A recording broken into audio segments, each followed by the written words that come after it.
What do you want? What do you want? What do you want? Please say something, baby. Please say something, baby. What do you want? You just stuck standing there, but Damn it. No ribs. Now, come on, B. No ribs, no rice, no champagne. You don't eat nothing. you don't eat nothing. Nothing. You don't eat nothing.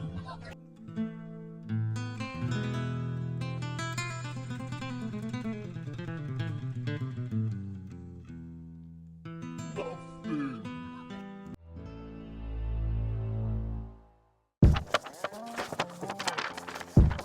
You know, we have a lot of expressions in the English language. I don't even know what I'm saying. What are we talking about? Where'd that come from? Most all of us use them every day. I don't even know what that means. No one knows what it means. You know, we just say them as if they really made sense. I mean, how silly is that? Do you understand the words that are coming out of my mouth? What is he talking about? Yo, what is good? You know what it is, you know who it is. It's me, Mario, and this is the Appraise the Phrase show, Origins of Everyday Expressions, where we're here to do three things: unveil the origin, confirm the meaning, and assess the value of common everyday phrases. 20. What's good, man? How are you feeling? Yo, man, I'm really good, man. I'm really good. Hey, what's that on your shirt, man? That's a nice little... It's fries. It looked like the Avenger sign, though. What is that? I'm a victim of seeing something cool and grabbing it and totally without agree. doing the research.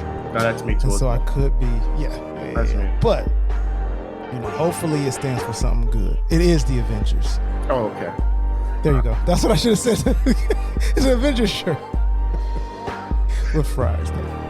Nah, man, I'm good, man. It's good. Got a couple of days for myself coming up, so you know, What is that? should be good. Huh?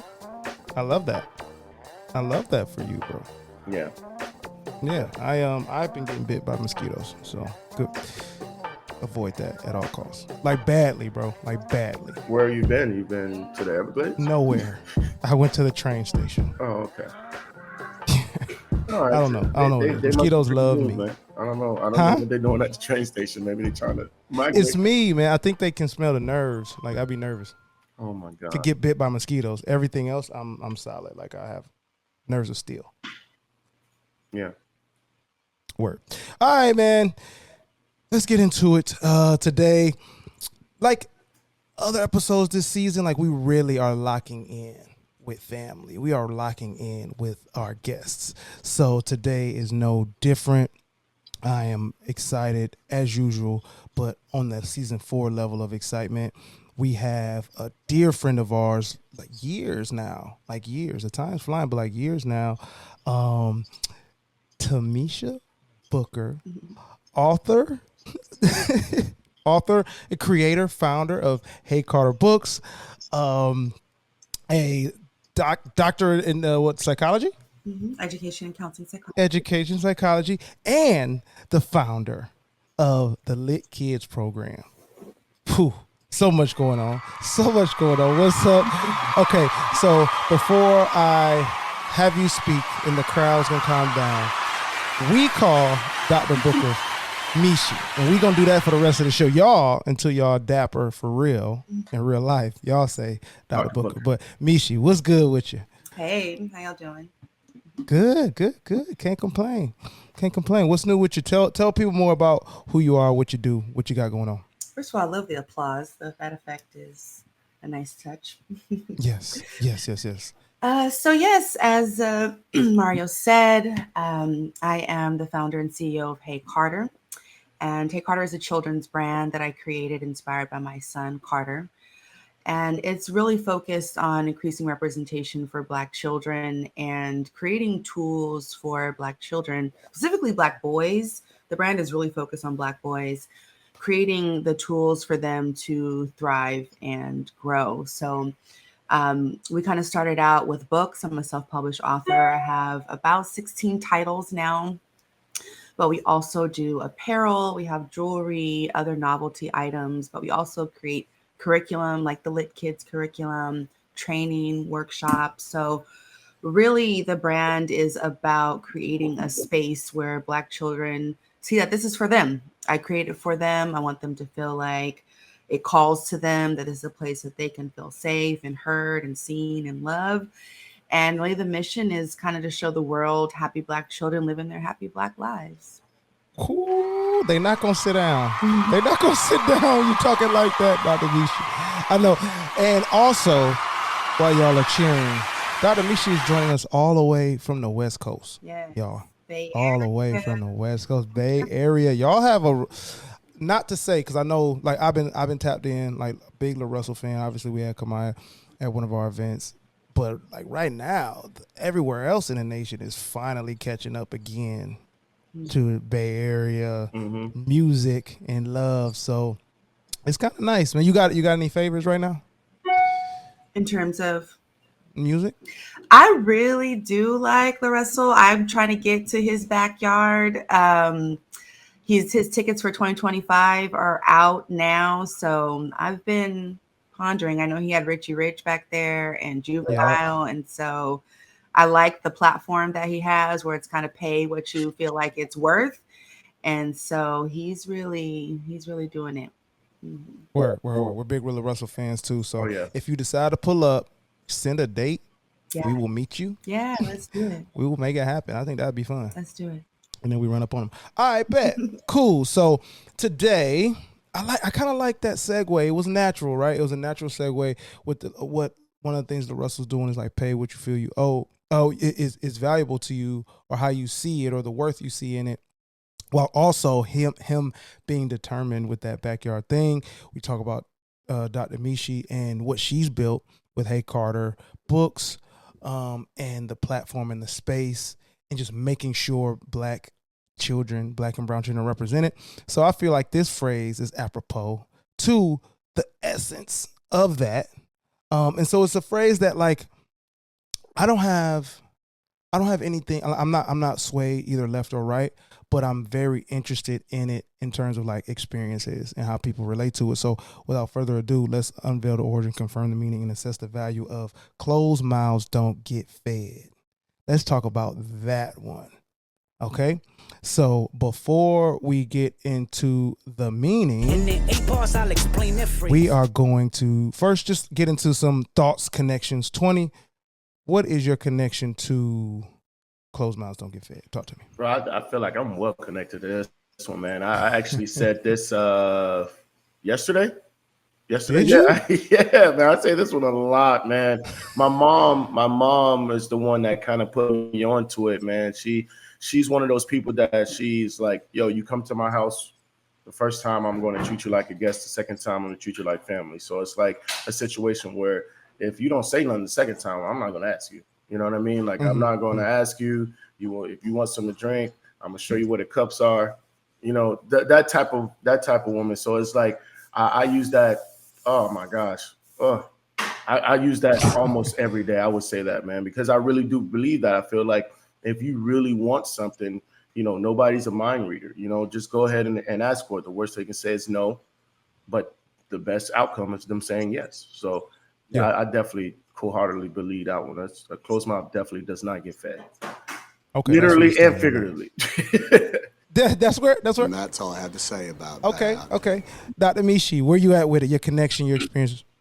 It's actually not a phrase that I use a lot or hear a lot, but the meaning definitely resonates, and definitely feel like I embody that throughout my life. But it was interesting. Yesterday, I was visiting my grandma, and she used it, and I was like, "It's so funny you say that," because I'm about to speak about that, you know, this week. And I was complaining about basically someone not doing something, offering to do something, and you know, expecting them to just do something for me. And my grandma was like, you know, closed mouths don't get fed. And I'm like, that's true. So, you know, I have a couple other thoughts about it. But definitely, I think there's, you know, power in words and power in voice, and you give yourself the opportunity to get fed or get the yes when you do speak up. Word. Heard that. And that's all I had to say about All right, for me, I'm glad you all set that up for me, because the reason why I haven't ever sat with this phrase in the sense of like, oh, I'm so for it, like 20, or I don't really say it, like, is because mostly I'm an open mouth. Like, I'm in life, not so much like verbally as much, but like I feel like I place myself in the place, like, as often as I can to be fed, like opportunity. You know what I'm saying? Like, I will be where the opportunity is at if it's necessary for me to be where the opportunity is at. So I'm interested in where this came from and who thought of saying this, because as a person who feels like I've done it by nature, quote unquote, I don't know if it was survival, whatever the hell. I'll be interested if that person was like similar to me, or if they were like, man, I haven't gotten anything I wanted out of life. And now I'm looking back to say like, yeah, I should have said something. So let's get into the meaning of closed mouths don't get fed. We try to get as many official dictionary definitions as possible. I got two, one from Merriam-Webster's, and they said that closed mouths don't get fed means, it doesn't have a definition for the phrase, but they have a definition for closed-mouthed, which is its own term, and it means cautious in speaking or uncommunicative. So to be closed-mouthed is to be overly cautious or uncommunicative. And then, so Urban Dictionary, we had to go all the way to Urban Dictionary for another full definition of the phrase. They say you have to speak up. If you don't ask for it, you'll never get it because no one else knows. All right, so we'll go in reverse order a little bit here. Dr. Mishi, which meaning do you resonate with more? And I know Webster's doesn't have one, but or what words do are highlighted for you in the definitions? I think definitely in the Urban Dictionary is just you have to speak up because no one will know. Yeah, I mean, I'm just thinking back to the conversation that I had with my grandma. Like, I was really sitting there in complaint about something that I could have just asked for and would likely have gotten a yes. I think I generally kind of live by that. Like, you got to ask for what you want. But it's hard, right? Like, it's hard. I think in some aspects of my life, I'm better at it. Like, especially when it comes to like manifesting things. Like, I believe you got to get that mouth open and really speak out loud exactly what you want and claim that in order for it to be yours. Because that's the only way to feed that dream, that goal. So I definitely live by that. Like I said, there's just so much power in expression and words and being intentional about what you want and just creating the opportunity to get the yes versus waiting for someone to possibly ask you or offer when you're kind of betting on the no in that situation. Oh, I love that, betting on the no. I'm coming back to that. 20, what between the definitions? Do you mind if I piggyback that a little bit, Mario? Because like Go that for it, hit me too as well, man. Yeah, man. No, I feel like you're right. I think that's the closest one to it, but it's like a situation where a lot of people, man, they already have in their mind that it's going to be a no, and that sways them away from even asking.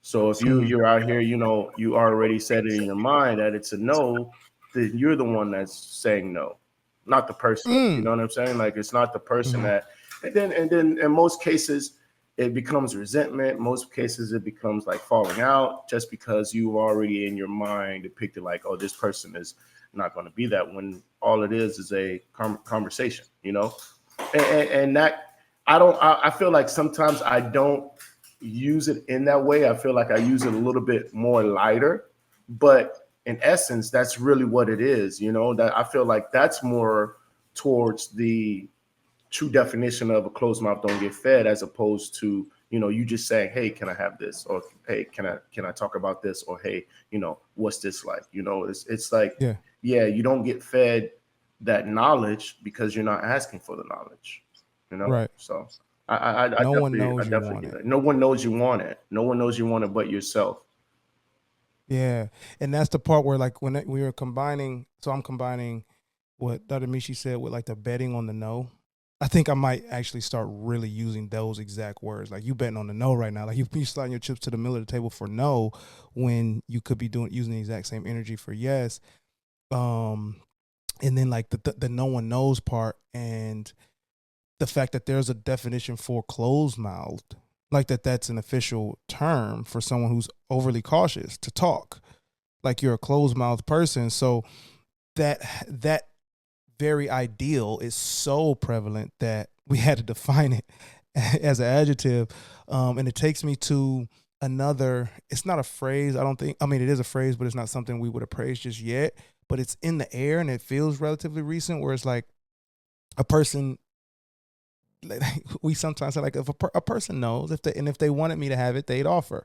Like that, there's a thought, like a prevailing thought about that, you know, I'm a little bit in conflict with always when I hear it, but also there's some truth to it, because it goes back to them being closed mouthed about their desire for me to have something. You know what I mean? Like, I don't know that you do or don't want me to have it because you haven't said anything about it. And I think that's where it's like cold calling, right? Like asking for something, even for somebody that you know, if they haven't even hinted or implied that this is something they'd be willing to do for you, then they're like, that cold call is like, damn, I don't know if I want to step into that realm, because that no might hit a little harder, even though, you know.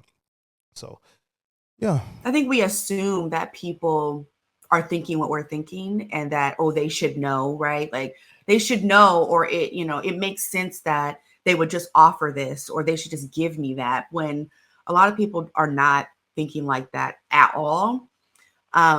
And then it also makes me think, like, in terms of, you know, business strategy, you know, I think one of my most successful business strategy is cold pitching and trying to just kind of throw it out. I mean, intentional, right? Like, obviously identifying brands or people that I want to work with, but I'm putting out, will you work with me, to bet on a yes, because if I don't ask at all, then I get a no automatically.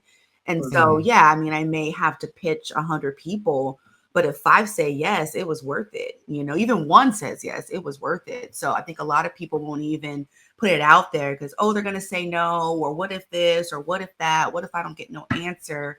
But I've kind of gotten comfortable with, I have to ask to even get the yes. I love that. I love that cold pitch. You know what gets me to as well is, like, you know how to get the yes. Like, in a realm, you know how to get the yes.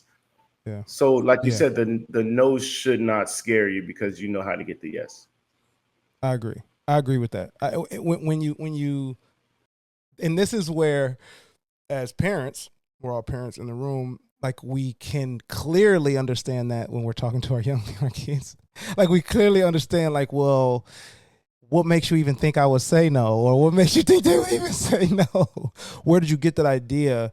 Versus, like, when we're in the seat where we're like, man, like you said, we just bet on the no. The no seems to make more sense to us, when it's actually, the most sense is, it's either, like you said, Dr. Mishi, it's not even in their mind. So they're not leaning towards no. They're not thinking about it. They're thinking about some other thing that you're not thinking about.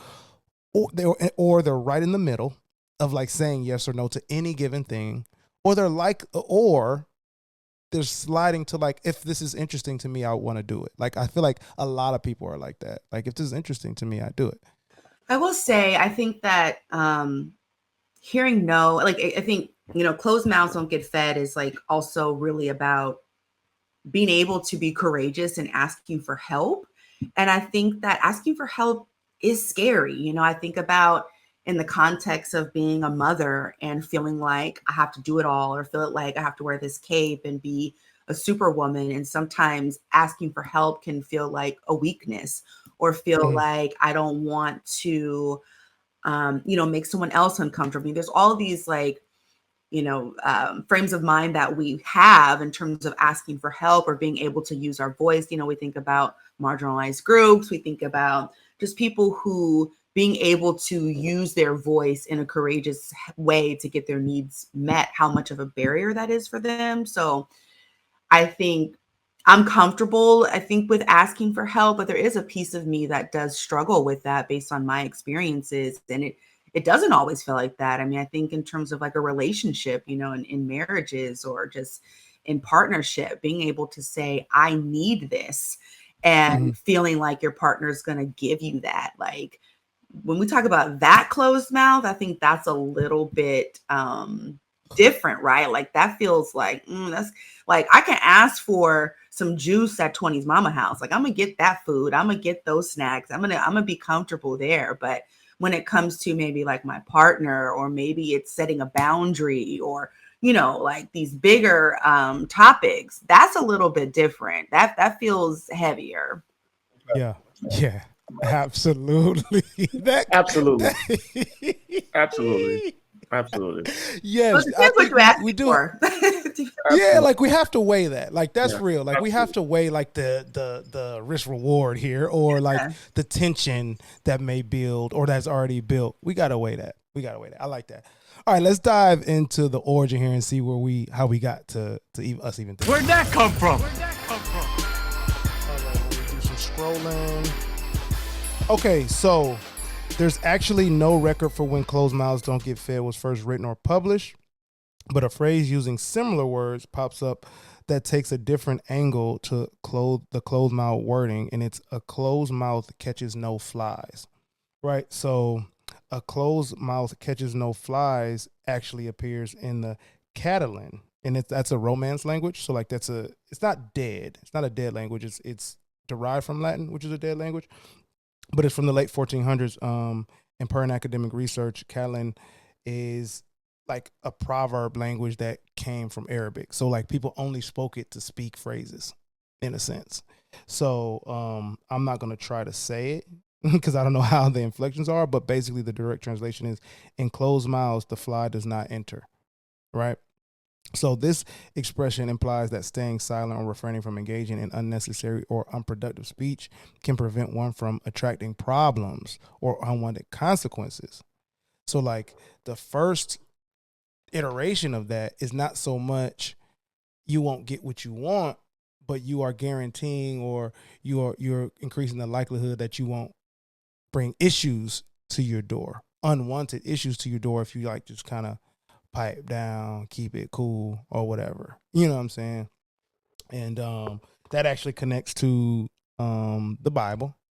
In Proverbs 17:28, it says, even fools are thought wise if they keep silent, and discerning if they hold their tongues. And that was written by King Solomon in his collection of collections. And so I want us to think for a second, and like, I'll start with you, Dr. Mishi. Is there a time where staying silent was the better move and kept you out of unwanted trouble? Do you have any moments where like, okay, I'm not trying to catch no flies here. Forget about getting fed. I'm just trying to make sure no flies jump in my mouth. I definitely think, you know, it can feel safer to not catch flies, right? Like it can feel more comfortable in a lot of ways to just not say anything, especially if you saying something is going to lead to a conflict or an argument or tension. But I think you constantly are weighing that cost benefit. Whereas if I say something, it may present conflict with the person that I'm saying something to, but not saying something presents inner conflict within yourself. And that is, you know, kind of what we want people to weigh, like, you know, whose voice matters, whose feelings matter more. So yeah, I'm trying to think of, I mean, I can't think of anything specifically, but I know there are definitely times where I'm like, I'm not going there. I'm not about to say nothing. I don't have the time, energy, space. I don't want to deal with it. But what I'm always left with in that situation is internal conflict and pain and struggle and like, well, shit, but can you cuss on this show? We can cuss. Oh, okay. Thank you for asking. It's so nice. Yes. Yeah, then I'm left with like, you know, an internal struggle of like, I didn't say anything, and then their animosity is created, resentment is created, and now I'm left with like, well, you didn't say anything, so now you have to deal with your needs not getting met. You almost are like, I love that, because you almost get to doubling your issue, your conflict with your, like, you still have the thing, and then like now you're punching yourself not only for dealing with the thing in a way that you probably could have dealt with it differently, but also like any other shame that might come with sitting in it. So like now you're adding more punching to the wrong direction, in my opinion, if we have to throw punching out there. 20, you got anything? You are not too much. I don't have too much, but because I totally agree. I mean, like it does lead to that resentment. It does lead to that feeling like, man, I could have had it, you know, or even a sense of you're upset because you see that you could have had it, but then it's like, to make you feel better, it's like, let me continue on with aiming for that no. So hopefully that'll make me feel better. And then when that kind of boils over, now it's like, you get what I'm saying? Instead of lash out. Yeah, you get what I mean? So it's like one of those situations where, yeah, I see it, man. It's all about being a human. You know, it's all about really getting, you know, bettering yourself too as well. Because like you said, like if it isn't in you to just outright ask people, or if it isn't in you to be able to accept no or rejection, then you're going to miss out on way more thinking that, hey, man, I don't want to hear a no, as opposed to, oh, it could have been a yes if I just went about it thinking that, hey, how am I going to get this yes? Yeah. Yeah. I mean, I would say for me, typically, I'm not going to, this is layered honesty. In work and career, I've done the whole closed mouth, no fly thing more often. Like I'm not, because I don't think for a lot of it, like that, like you were talking about, Dr. Mishi, with the conflict, cost benefit or whatever. I'm like, if I don't approach this, if I don't say anything, this is not going to make the tower of cards fall. So like, I'm good. I can sleep off not saying that. Like I'm a little bit annoyed or frustrated by that, but as soon as 5 o'clock hits, or as soon as this project is over with, or this will blow over, I can do that. Now the times I've done it in interpersonal relationships that stand the test, that are supposed to stand the test of time, I have never felt like not getting a fly was worth not getting a steak. You know what I'm saying? Like I was good. Like I would rather be like, and then keep cutting my steak. You know what I'm saying? As opposed to never ever getting to eat something that I want. You know what I mean? So that's kind of where I would take it. I mean, every single time, like in interpersonal relationships, I would even go like romantic, because that's where a lot of it goes. Like I look back and say, when they tell you, when you're told you're going through therapy, and they say, like, what part did you have to play in any conflict? I'm like, a lot of the time, in some moral high ground, let shit slide. You know what I'm saying? Like it makes it cooler to let shit slide. Like I'm the better person because it was water off my back at the time, but really like it was water and Kool-Aid in my back, a little sticky. So it's like, I don't. But is it really off of your back? Maybe that's something that we need to look into as well, bro. I will Maybe add it to the list that we need to look into as well. Because really, is it momentarily, or is it really off of your back? Mm-hmm. My thing is, water off your back only works if you're not wearing any clothes. If you're wearing clothes, the water is stuck on you, on your back. So I don't know. You know, what comes to mind too is like the amount of times where I let somebody say something to me kind of out of pocket and I didn't say anything back in return for a variety of reasons. And that's still, an example of a closed mouth don't get fed. Like I didn't use that opportunity to advocate for myself and put that person in their place for a variety of reasons. One thing I'm super interested in my clinical work is like inner child work and thinking about how we heal our inner child. And sometimes when it comes to asking for help or speaking up, our inner child is super scared. They're not able to ask for what they want. I think closed mouth don't get fed really minimizes how difficult it is to ask for what you need. It can be very, very hard to do that. Yes, actually, yes. Thank you. So now we're getting to a part of the phrase where I'm like, this is where I typically am with phrases like, okay, but what does it do in the quote unquote real world? What is this phrase doing to people in the real world? Like we had Sticks and Stones last year. Actions speak louder than words is one of those for me. Blessing in disguise is one of those for me, where it's like cool theory, cool concept, but like what it makes people do, the thing that it shifts towards does some damage that like is worth calling out to me. Like that's worth calling out is that like, so what if I have stage fright for asking this question, like I'm just supposed to just, where does that nurturing come from? Where does the moving past that come from with this phrase? Let's see if we actually get an answer for that. So we start out with closed mouths don't catch no flies, and that was in the 1400s, so the 15th century. So then another phrase popped up where it was closer to a closed mouth don't get fed, and it's the squeaky wheel gets the grease or gets the oil. And so Merriam-Webster's actually has something to say about that one, and they define it as to say that someone who complains or causes problems is more likely to receive attention or help than someone who stays quiet and does not cause problems. So they still on the like negative side of this.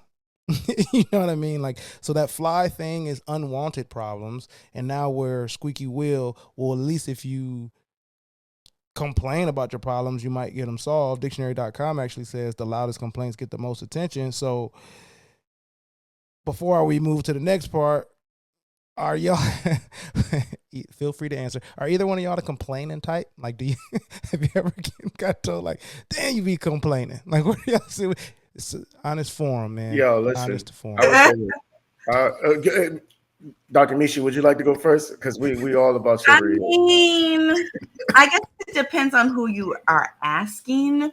That is true for me too as well. You know, if I'm complaining, you know, I think I'm, you know, someone who is like, if I see something wrong, I'm going to say something. So I think the phrase is really getting at like the power of communication. Like no one knows what you want unless you say something. I mean, people can't read your mind, you know. I mean, I think my kids expect me to do that. And I think sometimes their closed mouths do get fed. Like they ain't gotta ask. Like I'm a the better parent you are, there's like a kind of a context around that. Like the better parent you are, the more closed mouths get all the feeding. I speak toddler, you know, like I don't know, like yeah. Okay, put it this way: in either one of you, like at a restaurant, right? I'm you food not right? And so I feel like it's not fair to be like, oh, at a restaurant, yeah. Oh, at a restaurant, oh hell yeah. There's a continuum, right? I mean, some things are easier, like to speak up about. Some things I'm definitely more comfortable in saying this is what I need, you know. At a restaurant, 100% of the time on anybody's behalf, I don't have no problem. Complain, I feel like I don't have any problem giving feedback to those in which I have given my money to pay for a service. So I'm gonna catch all the flies in that situation.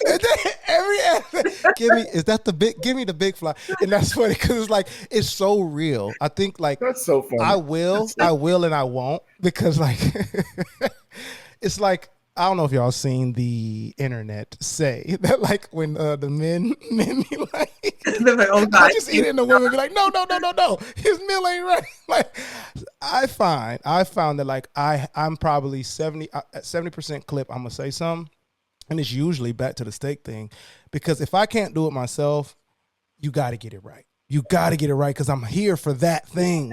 You know what I mean? Like I can't go make this better myself. Mm-hmm. So like if my steak's overcooked, I'm like, you got to run that back, fam. Mm-hmm. But otherwise, I'm like, I guess I'm trying this today. I guess I'm trying the chicken burrito. Something that you didn't even want. Like right now, that's that inner, you know, turmoil of like, I just spent my dollars on, you know, whatever new food they brought you, instead of just being like, hey, this is actually not what I ordered. I think there's a way to deliver it, right? There is. But here's the thing. I also realized that, and I like that you said about the inner child, because it's like I've noticed about myself that if it's an avocation of somebody that I'm with, I'm going. I'll go to the front line like, hey, this person I'm with, and especially if, like you said, we're on some chivalry, like, hey, shining armor. This is not right for her, for my child. But like for me, I'm like, thank you. Next time, hopefully you get it right now. Yo, that's funny. That's actually hilarious, bro. That's actually that you do that, because I feel like I would do that too as well. Like me, you know me, I'm really chill. My compassion goes a long way. My compassion goes a long way. When it comes to that, I'm like, I'm just being compassionate. Exactly. That's a long way, long way. But you really have to show me that you really don't care for me to say, okay, now this needs to be fixed. Or if it's male based. Oh, if it's male based, yeah, okay. That's where I'm at with that. If it's male, don't let him do that, because if they put mayonnaise on this boy's sandwich, it's mayonnaise on that sandwich, bro. You wasted that sandwich. And I'm going to let you know that you've wasted your food cost. I'll eat it. I like mayonnaise. Don't just, it's not mayonnaise. And it's, Dr. Mishi, it's not to just take the bread off. No. It's not just take the bread off. It's take the whole sandwich off. That's okay. You know what? Guilty. There we go. That's all I want. All right, look. Okay, so it depends. But okay. Circumstantial, super with me. Circumstantial. Again, right? In the same way that when you don't ask for help, you cause, an inner kind of battle. You also rob the other person for the opportunity to grow and change. Boom. In simplicity of a restaurant, a relationship, and anything, you are not giving the person who is receiving the ask an opportunity to step up to the plate and respond and grow and be a better person, right? Like, you accept the food at the restaurant, you don't give the restaurant an opportunity to make the change. But you know what? It's good to think that, Dr. Mishi, but that's not how the person that you're doing it is taking it. They're not looking at you saying that as, ooh, this is an opportunity for me to grow. This is an opportunity for me to learn. Even in a relationship, even in a relationship, that's not it. They looking at you as complaining. You know that you are taking that opportunity from them by not asking. Because it got to be passive. Passive. I was just talking to my own therapist about this. Passive communication benefits the other person, right? Aggressive communication benefits yourself. And assertive communication is good for both of you. So when you come from a place of being assertive, both of you can get your needs met. I like that one. I'm using that. I like that one, Dr. Mishi, and I'm going to leave it at that. Look. It's about what's true and what's factual. Exactly. Like, if it's what you can prove, son. Can you prove it? It's not what you know. And I do like that, though. I do like that. Like, hey, look, for you to get it out, for you to get the thing out, you do have to frame it, or there has to be some type of framing of like, this still isn't the best for the bunch. Like, this still isn't the greater good. Like, if you being quiet is not for the greater good, you better do something. I'm with that.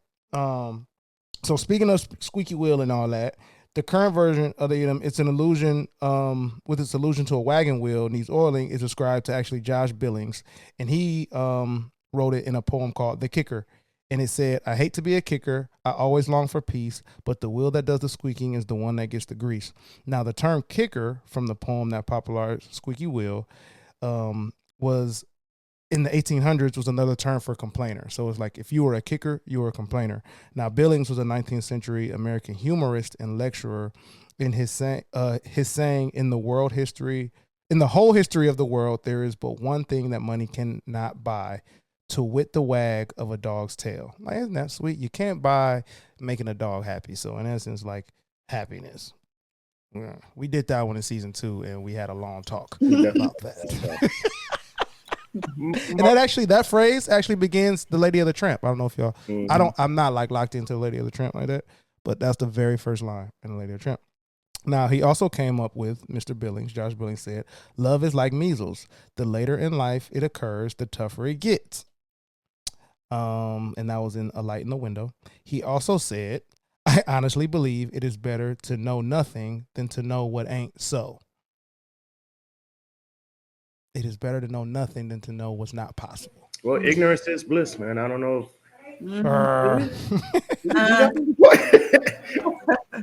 I know y'all done that one before.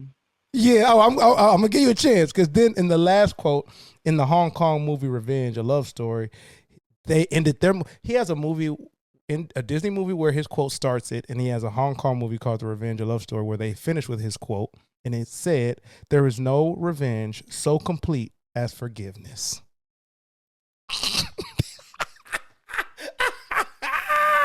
You got him when you forgive him. You got him back. Okay, y'all. Which one of Billings' quotes is hitting? Dr. Mishi, I'm gonna let you talk about that. It's better to know nothing to know what ain't so.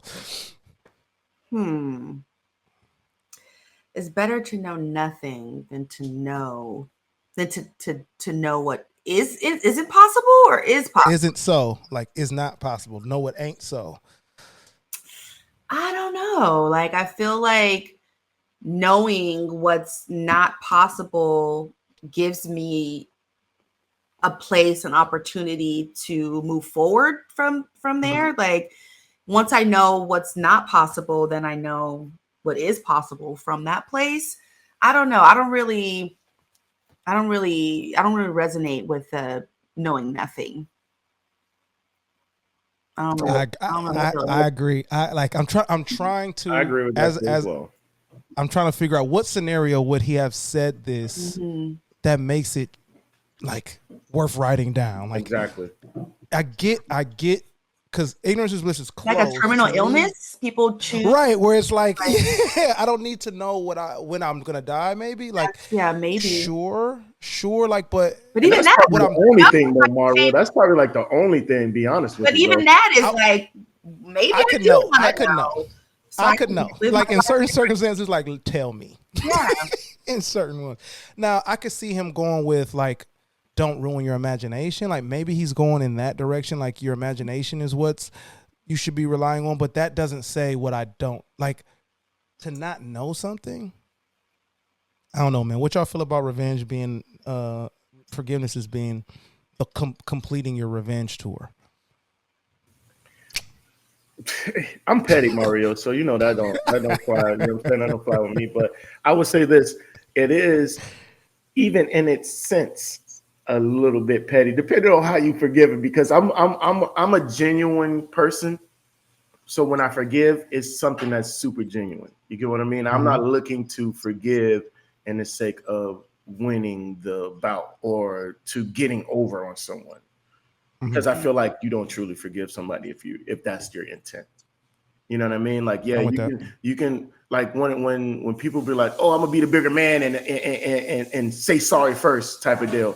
Well, are you really being apologetic, or are you really just trying to not only not be compassionate or not show empathy, but you really just trying to continue the negativity? Because I feel like in the realm of saying, hey, I'm gonna say sorry first because I want to win that spot, that's on the negative side too as well. Heard that. I hear what you're saying about, like, if I'm taking the phrase at face value in ways, no revenge is complete. So it's like, I've done all the other things to get my little revenge, and now I forgive you. I would have to watch that Hong Kong movie, The Revenge, a Love Story, to see like what the context is, I would suppose. But yeah. Yeah, I mean, I think it's like, ultimate closure, right? Like when we issue an apology or we forgive, that's for us. That's for you.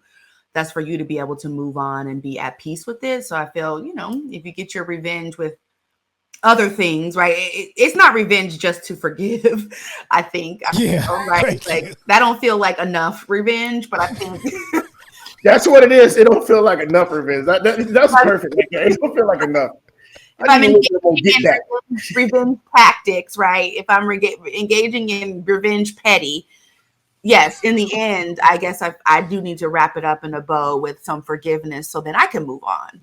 Right. Or you, okay, Billings.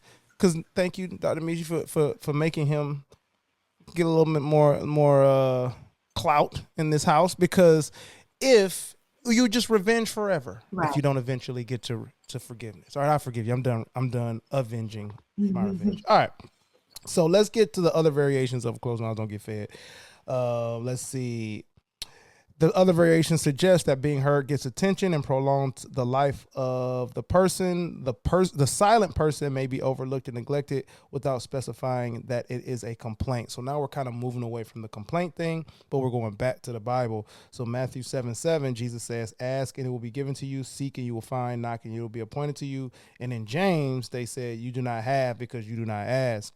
Now in other cultures, they on the same type of time.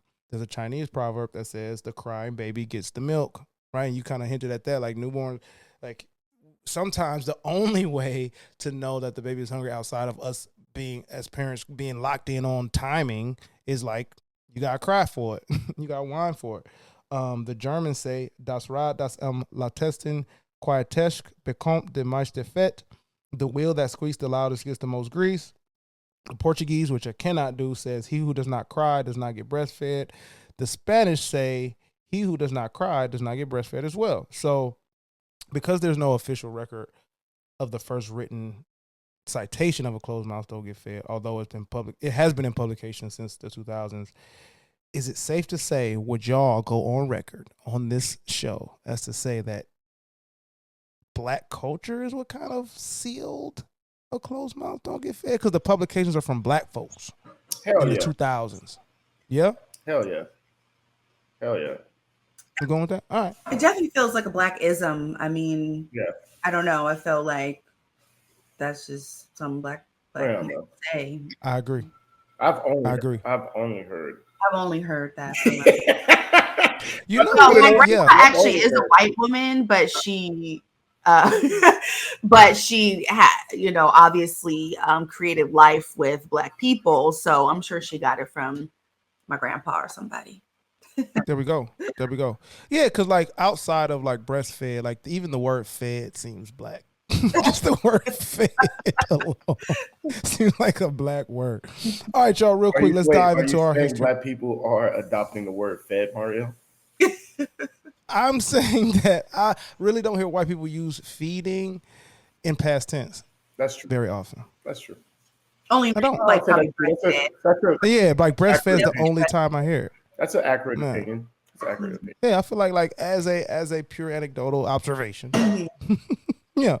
All right, y'all, let's dive into like your lives a little bit. Like, give me the proudest moment that you have where you spoke up for yourself and you got what you desired or you felt you deserved. Okay. I can start if y'all don't have nothing, or Dr. Mishi, you can jump in. Okay. I mean, something came to mind quickly. I don't know if it's the proudest, but it was the first that came to mind. And so I have to kind of speak a little not as candidly, because I can't air it all out in this space or just at all. But I was pretty much I shared this story with you guys. So you guys are familiar with what I'm about to say, or at least Mario, you were there for sure. I think 20, you were doing something and maybe you came back and I caught you up. But last time we were together, I told this story. But I was in a negotiation with a brand and they were completely undervaluing, disrespecting, playing in my face. And it was a struggle to speak up because I wanted to work with them very badly. I really, really wanted it. It was in line with my hopes and the dreams, but it was missing. It was missing zeros. It was missing just showing that they valued me. And I got to a point, and it was actually the lawyer that I was working with that was like, you deserve more.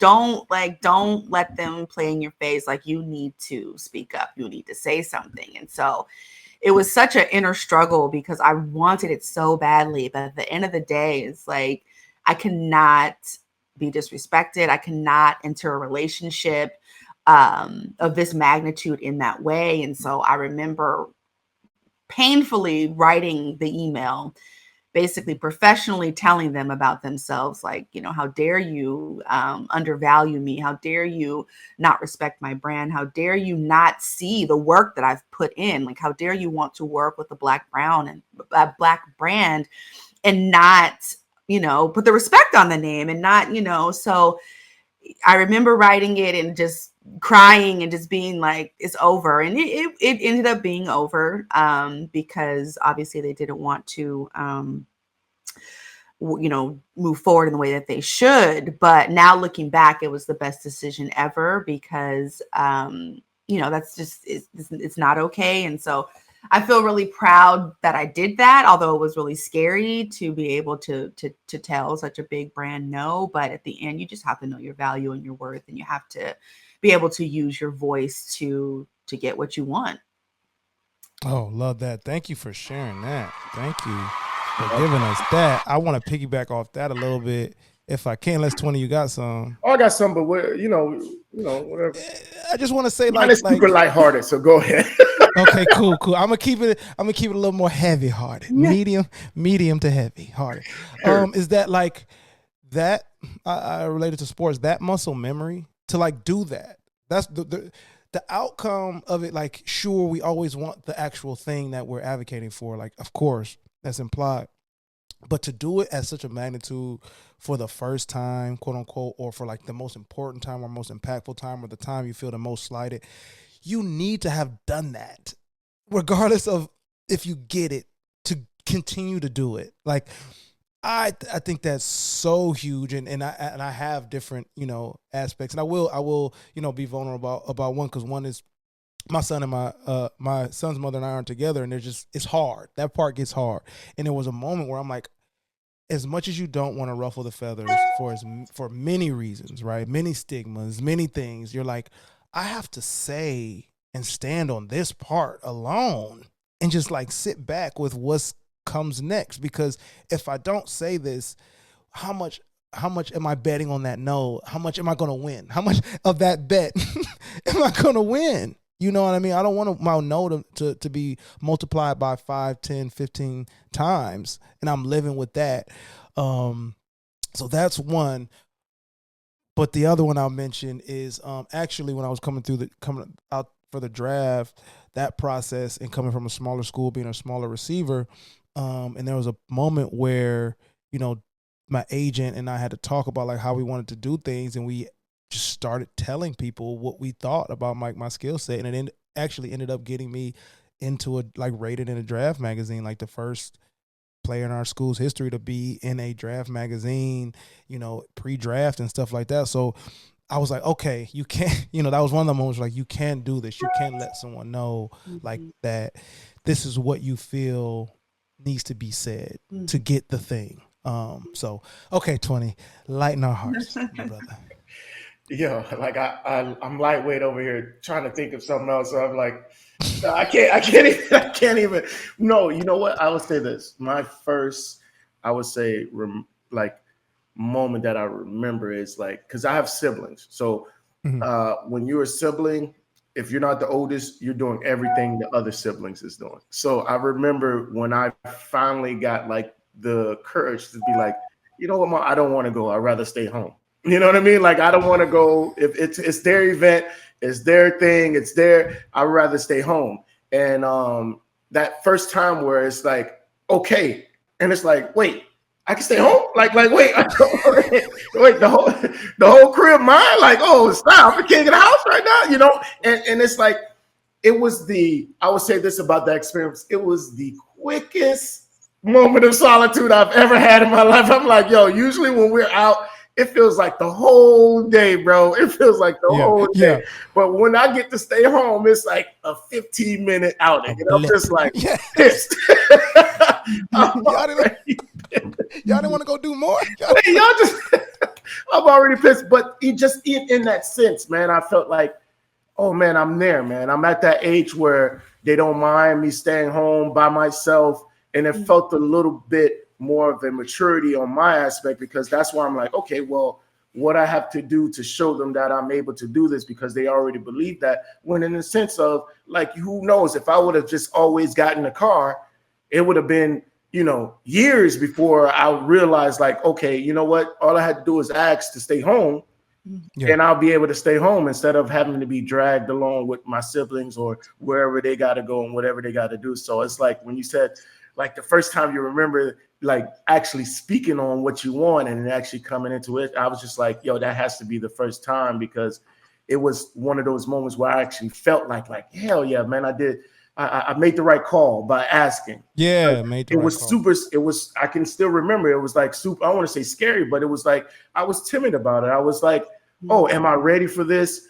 Are they just going to say no, or whatever the case may be? All those emotions and feelings that we were saying in the beginning, I was feeling those feelings right there at that moment. And then it was like, well, I can stay home.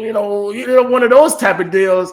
And it was like, oh, okay, yeah, no problem. And it's like, wait, that worked? Yeah. Well, this is what last year, man. I've been going on. I wasted a whole year about, you know what I'm saying? I wasted a whole year thinking that I wouldn't be able to. So don't get a no. I know. exactly. I went a whole year thinking I'm gonna be like, boy, if you don't get your butt in the car, if you don't get ready, But can't believe you even asked me. Yeah, that was the case, man. That was the case where I was like, oh snap, you know what? I just have to ask, because it ain't like I never heard no before, It ain't like I never heard that no, I can't do this. But it was just a situation where it was different because I chose to ask, I guess, at the right moment or for the right thing. And it turned out to be, towards mine. So I was like, all right, cool.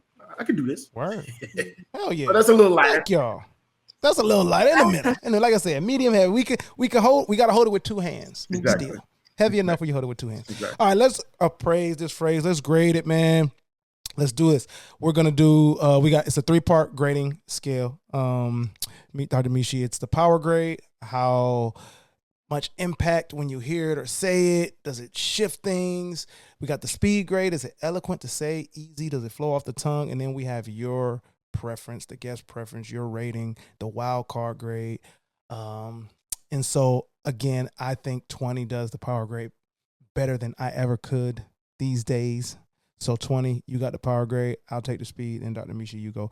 It's A through F. A being, you can do pluses and minuses, and we can go from there. So 20, let's go. Oh man, bro, power off rip, A, pushing A plus for me. You said it yourself, 1400s, maybe even before that. Be honest with you, it's about supply and demand, and that's the most powerful thing in the world right now. And it kind of can relate to that. When you said the whole squeaky wheel don't get fixed, I feel like that's more of it too as well, because not only are you saying, hey, something's wrong, but if you continue to ignore that squeaky wheel, that whole wheel is going to fall off. If you continue to ignore that squeaky wheel, the whole, whatever that wheel is connected to, is going to break down. So it's a necessity for that wheel to say, hey, this is a warning that something's bad is about to happen. And I'm only going to warn you so many times till I ain't going to say nothing. You get what I'm saying? And that aspect, if you look at it like that, which I do, I feel like that gives it all the power that it needs, because it's a situation where, hey man, like it's helpful, even though the person that is getting asked, even though the person that is getting complained to, you know what I'm saying? Like, even though that is a inconvenience to that person, the knowledge of what's going on and what's wrong is there. You just have to decide whether or not you want to act upon it. And I'm a person, I seek knowledge. I'm a seeker of knowledge. I feel like, Mario, you're a seeker of knowledge too as well. So we can appreciate, even if it is at the wrong time, even if it is the wrong method, the wrong way you're coming about it, we can appreciate someone telling us, hey, look, something's wrong, or something ain't adding up, or something needs to change. So I definitely give that. I'm gonna say A. Where you going? I'm gonna go with A. I'm gonna go with A. All right. Excellent. Stamped into eternity. All right. Speed grade. Thank you, 20. Speed grade. Closed mouths don't get fed. I gotta go. I'm so sorry. I gotta go C+ on this. It's got kind of choppy. Closed mouths don't get fed. Closed mouths don't get fed. I'm actually like trying to do it right now. Closed mouths. What's up? I could take some support. Yeah. Hey, listen, let me support you a little bit. I feel like because I do say it often, I feel like There you go. You can easier help. it's easy for me to say, and it gets straight to the point. Like, yeah, I know if you chop it up, it seems like a lot. I am chopping it up too. But when you're saying it to someone, it doesn't take you long to say it. And That's what I was going to ask you. Like, whether it be heat of the moment or not, because that's how I think of it. Or I think of it like, can a kid say it? You know what I'm saying? Like, can young people say it? That's where I was like, damn, it might be a C. But if you can say it where you're like in the heat of the moment, subconscious, okay. For Dr. Mishi, help me out when your grandmother said it, or when you're, how did that go? Like, was it slowly? Was it like? It felt like it was brewing in the air. Like, I feel like I knew she was about to say it to me because she said, well, you should just ask him. And I was just like, well, no, he should just offer. He knows. And she's just like, well, close. And I'm just like, oh, yeah. That whale's it like sets you. It's like a running start with it. Well, close. It definitely sets you up. Like she said, it could get set up because it's like you want to combat. You want to combat everything, but until you say that, when you say that, ain't no. Okay. Y'all got it. Thank you. I'm bumping it up. Only a little bit. Like B minus. B minus. Yeah, B minus. There we go. Yeah. B minus. Like... There we go. I'm with that because y'all convinced me. All right, Dr. Mishi. All things considered, but it could be the origin, your personal feelings. Rate it however you like. I'm still like, am I going to use this phrase? I mean, I feel like it's like always right at the tip of the tongue, but maybe I'll use it more since we're discussing it. I think it's just a good reminder to ask for what you want. And like while you guys were talking, I was just thinking about just that most people, when they don't ask for help or there's hesitancy to, open the mouth to catch the flies, it's because, they don't want to hear no, but the no is information too, right? Like in the experience that I shared with that negotiation is like, I wanted the yes, but the no told me more about everything because now I had information to move forward. And I think the more that you get comfortable with asking, then you get comfortable with receiving whatever the answer is, yes or no. I think in general, the phrase is really getting at asking for what you want and getting your needs met. I don't think any phrase is going to be perfect. So I'm going to give it I'm going to say solid A. There we go. Solid A. Solid A. Boom. Woo, we made it. So we only have one more thing before we let Dr. Mishi go. And that is the Dictionary of Misinformation. 20. Smooth. All right, Dr. Mishi, what we do now is the best segment of the show. It is. It's the best segment of the show. I think it's the only segment, but we like to play on words. It's the best segment of the show. And what we do is we ask our guests to give us a letter. Other than X, because it's already been used, we have a dictionary that gives us information that some people or majority of the people have been misinformed about. So what we want to do is go right now, give you the opportunity to give us a letter A through Z, except for X. And we're going to give you some information about that letter or that differs from that letter and end the show like that. Oh, okay. It's definitely going to be a T for Thomisia. Teed up. Let's go. All right.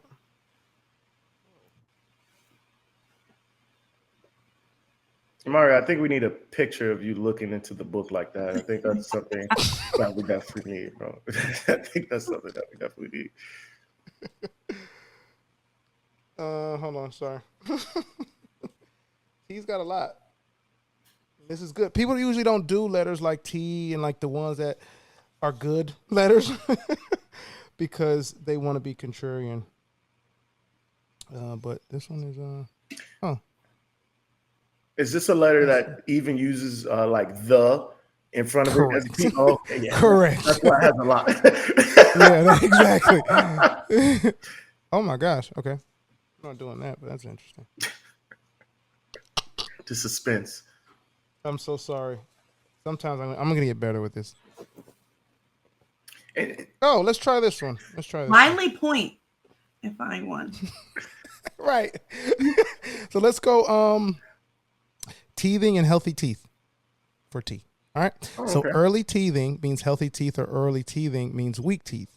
You can take your choice because the peasant prophecy went both ways depending on the source. In fact, the time schedule of teething has nothing to do with the health of the teeth. Just as some children walk early and talk early or late, others teeth early or late. So like the science behind teething is kind of just whatever you feel like doing. There isn't like teething to get healthy teeth. You can get healthy teeth or weak teeth. I actually I'm like, damn, I'm weakening Ruth's teeth. I was one of those people. Oh no, get that Bobo out his mouth. His teeth are getting weaker.